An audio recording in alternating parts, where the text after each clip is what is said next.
সালামু আলাইকুম। আজকে 19 তারিখ এপ্রিল মাসের 2026। কানাডার মিসিসাগা শহর থেকে আমি জাহিদ। আজকে সকালবেলা বের হয়েছি একটু মর্নিং ওয়াক করার জন্য। তো আমার সে পুরোনো জায়গাটায় এসেছিলাম, কিন্তু দেখলাম পুরো জায়গাটাই এভাবে কনস্ট্রাকশন কোম্পানি কর্তৃক বেড়া দেওয়া হয়েছে।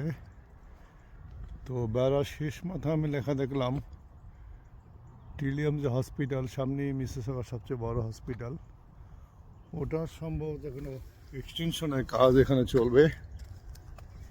তো এই জন্য ওরা জায়গাটাকে আগে বেড়া দিয়ে রেখেছে, ওর ভিতরে বসে কাজ করবে। তো যে কারণে হয়তো হাঁটার সময় রাস্তা দেখা যাবে না দীর্ঘ অনেকটা পথ জুড়ে। তো এদিকটাতে আবার বেড়া দেয়নি, অর্থাৎ কাজ শেষ বোধহয় এখানেই। তো সামার চলে এসছে অলমোস্ট, আর কিছুদিন বাকি। আজকে 19 তারিখ এপ্রিলের, হয়তো এপ্রিলের শেষে বা মে মাসের 5-7 তারিখের ভিতরে পুরোপুরি সামার চলে আসবে, অর্থাৎ আমাদের প্রতীক্ষিত সেই সামার কানাডার। এটা নকিং অ্যাট দ্য ডোর। তো আমরা সামারটাকে ঠিক সেলিব্রেট করার জন্য বিভিন্ন প্রিপারেশন নিচ্ছি। তো তার ভিতরে এই পুরনো জায়গাগুলো একটু দেখা। সকালবেলা উঠে, আজকে সানডে, কাজ ছিল না। তো এখানে এই জায়গাগুলো ঘাস ছিল না, একদম ঠান্ডা, সব মারা গিয়েছিল। তো ঘাস আবার হতে শুরু করেছে। সেই পার্ক, সেই চিরচেনা জায়গাগুলো একদম নভেম্বর বা ডিসেম্বর থেকে এপ্রিল পর্যন্ত কেউ আসেই না, বা মার্চ মাসের শেষ পর্যন্ত। এখন আবার ঘাস উঠতে শুরু করেছে, গাছগুলোর পাতা কিছুটা গজাতে শুরু করেছে। এই যে গাছে পাতা এসছে। আজকে মে মাসের 19 তারিখ, এই গাছটা একটু বেশি পাতা এসছে।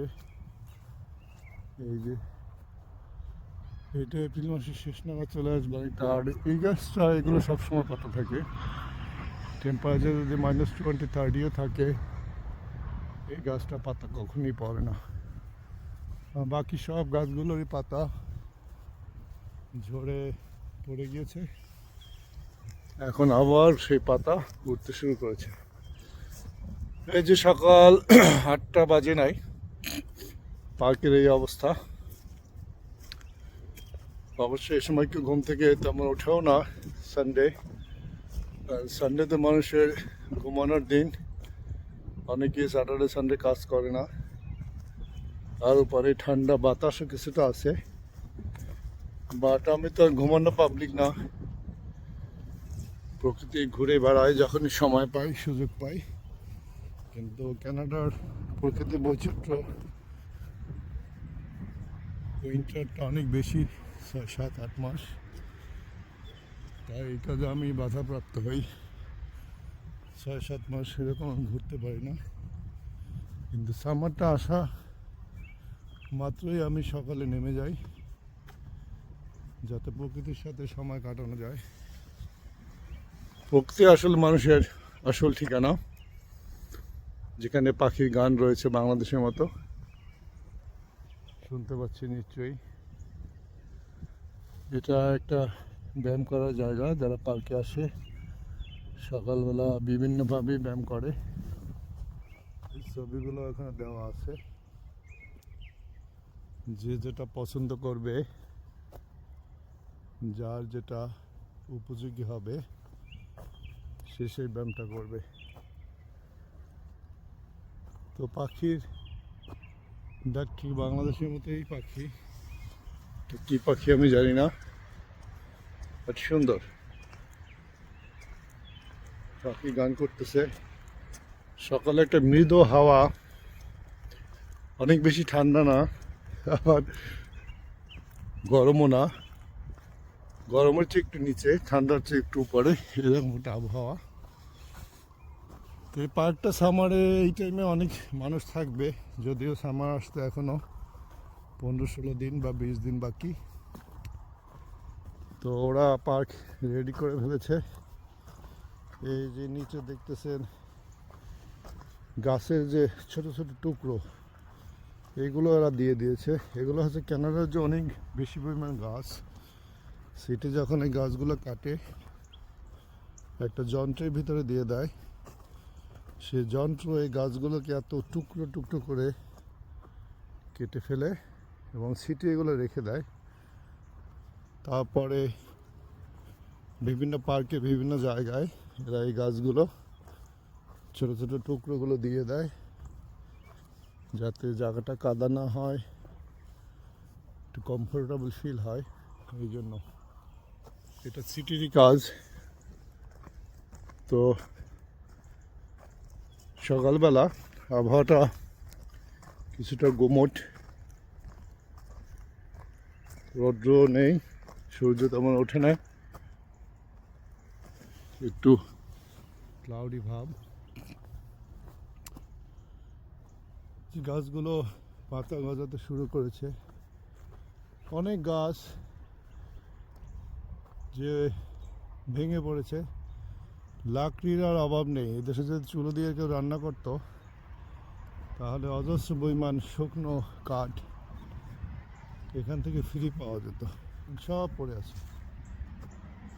জঙ্গলের অনেক গাছ আর হয়তো জীবিত হবে না, ওরা উইন্টারের ধাক্কাটা ঠিক সামলাতে পারে না। আবার অনেক গাছ ওরা হয়তো পাতা গজিয়ে চলে আসবে, যেমন এই গাছগুলো। এটা একটা ছোট জঙ্গল, কত বড় একটা গাছ, তার একটা বড় ব্রাঞ্চ পড়ে গিয়েছে, কারণ এটা ঠান্ডার ভিতরে নিজের শক্তিকে আর ধরে রাখতে পারেনি। তবে আরও দুটো ব্রাঞ্চ বড় বড় রয়ে গিয়েছে, ওদের পাতা আসতে শুরু করেছে। এভাবেই কানাডাতে হয়, সিজন শেষে দেখা যায় সব গাছগুলো জীবিত হয় না, অনেক গাছই মারা যায় এই গাছটার মতো। আবার অনেক গাছ অর্ধেক মারা যায়, অর্ধেক জীবিত থাকে। আর এই গাছগুলো সবসময় থাকে, গাছগুলো ঠান্ডা যে সহ্য ক্ষমতা এটা অনেক বেশি। তো এই ভিডিও করতেছি অনেকদিন পরে, কারণ সামার টাইমে কিছুটা ভিডিও করতে স্বাচ্ছন্দ্য বোধ হয়, উইন্টার টাইমে তেমন একটা ভিডিও আমি করি না। এবং আমার ইউটিউব যে আর্কাইভ আছে ওটাতেও ঠিক রাখি না, সামার টাইমে কিছু ভিডিও আমি করি। এটা পৃথিবীর মানুষের জন্য, যাতে তারা কানাডার এই যে জীববৈচিত্র্য, আবহাওয়া, এরকম একটা দেশ পৃথিবীতে আছে, এই জিনিসগুলো তুলে ধরার জন্য সর্বোপরি মহান সৃষ্টিকর্তার যে অপরূপ ভারসাম্য রাখার একটা সিস্টেম। পৃথিবীর কোনো অঞ্চলে প্রচণ্ড ঠান্ডা, কোথাও প্রচণ্ড গরম, কোথাও প্রচণ্ড বরফ জমা, কোথাও প্রচণ্ড বড় বড় পাহাড়, কোথাও অত্যন্ত গভীর সমুদ্র। এসব কিছুই সৃষ্টিকর্তার নখদর্পণে, এবং এটা তার পরিকল্পনার একটা অংশ। আর পৃথিবী নামক ছোট্ট এই যে গ্রহ, এটার ভারসাম্য রাখার এটা করা, কোথাও পাহাড় কোথাও নিচু, যাতে ভারসাম্য নষ্ট না হয় সেই জন্য করা। এটা আমরা বুঝবো না যে প্রকৃতি সৃষ্টি করেছে, তার পক্ষে তো বোঝা সম্ভব।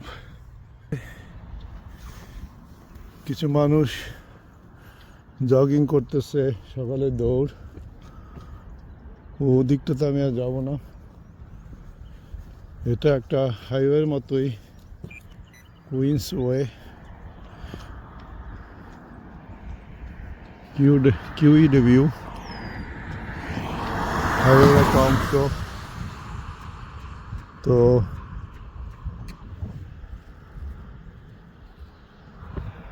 এখান থেকে অনেক গাড়ি সাধারণত সামারে চলে। উইন্টারে এখনো আজকে রবিবার, তেমন গাড়ি বের হয় নাই। আর এই যে পাশে আবাসিক এরিয়াগুলো, বিভিন্ন নামে রোডগুলো রয়েছে। এটা Queens Way West, Canada West, East, North, South, এই বিষয়গুলো খুবই মনে রাখতে হয়। এই যে রোডটা নর্থের দিকে চলে গিয়েছে, এটা মনে রাখলে এখানে চলাচল অনেক সহজ। বিশেষ করে আমরা যারা গাড়ি ড্রাইভিং করি তাদের জন্য লোকেশনে যাওয়াটা সহজ হয়। এখানে একটা হিসাব ইন্টারসেকশন, অর্থাৎ দুটো রোড যে জায়গাতে মিলেছে এটাকে ইন্টারসেকশন বলা হয়। আর নর্থ আর সাউথ, যেমন ওইটা ওয়েস্ট পশ্চিম দিক, আর আমি এখন ইস্টের দিকে চলে যাচ্ছি। কিছু কিছু রোড সবসময় ইস্ট অ্যান্ড ওয়েস্ট এই চলে, আর কিছু কিছু রোড নর্থ অ্যান্ড সাউথে, উত্তর দক্ষিণে। তো আমি ওই সাইড থেকে এসেছি, বাট এই সাইড থেকে যাচ্ছি। এগুলো সব বাড়ি, তাদের কাঠের বেড়া দেওয়া আছে রাস্তার পাশে থেকে। ভিতরে সুন্দর কাঠের বিল্ডিং। সকালবেলা সুন্দর কাঠবিড়ালির সেই খাদ্য সংগ্রহের অভিযান। তো ওরা এভাবে গাছে গাছে থাকে এবং সকালে খাদ্য খায়। মানুষ দেখলে তেমন একটা দূরে যায় না। ওই যে পাতা নেই গাছে, তারা লাফিয়ে বেড়াচ্ছে। এটা একটা রোডের সাইড ওয়াক ধরে আমি চলে যাচ্ছি আমার বাসার দিকে। সকালে এসেছিলাম একটু মর্নিং ওয়াক করার জন্য, ভাবলাম দেখি সামারটা আসি করতেছে তো কীরকম অবস্থা। তো দেখলাম সবুজ ঘাস গজাতে শুরু করেছে। ওয়াও, এই বাড়িটা খুব ভালো একটা ব্যবস্থা করেছে তাদের বেড়া দেওয়ার জন্য। কংক্রিট ইউজ করেছে, এখানে একটা দরজা রেখেছে, বেশ ভালো। কাঠের বেড়া, এগুলো হয়তো 10-12 বছর রিপেয়ার করতে হবে, বাট কংক্রিট কনসেপ্টটা বেশ ভালো। এটা অনেক লম্বা রাস্তা, এই রাস্তা একবার হাঁটলে জোরে জোরে ভালো ব্যায়াম হয়ে যায়। ওই সাইডটাতেও রাস্তা আছে, বেড়ার ওই পাশে। এই বেড়াটা নতুন দিয়েছে তারা কোনো একটা কাজের জন্য। দেখা যাক কী কাজ করে এখানে। তো এই হলো কানাডার 19 এপ্রিল 2026-এ কানাডার যে প্রকৃতি, তার কিছুই লাগানো হয়েছে জানি না, কোনো একটা ব্যাপার থাকতে পারে। বেড়া ভেঙে পড়ে গিয়েছে পরে, আর এগুলো পুরোনো আবার বেড়া দিতে হবে। এখানে একটা দরজাও রয়েছে ব্যাগ থেকে বের হওয়ার জন্য। তো এখানে তেমন একটা চোর বাটপার নেই, তাই সমস্যা হয় না। তারপরে তাদের প্রপার্টি তারা বেড়া দিয়ে রাখে। তো এই তো চলে যাবো বাসার দিকে। ভালো লাগলো, ভিডিও করলাম। তো অন্য কোনো সময় আবার অন্য কোনো জায়গায়, সেই পর্যন্ত সবাই ভালো থাকবেন। আল্লাহ হাফেজ।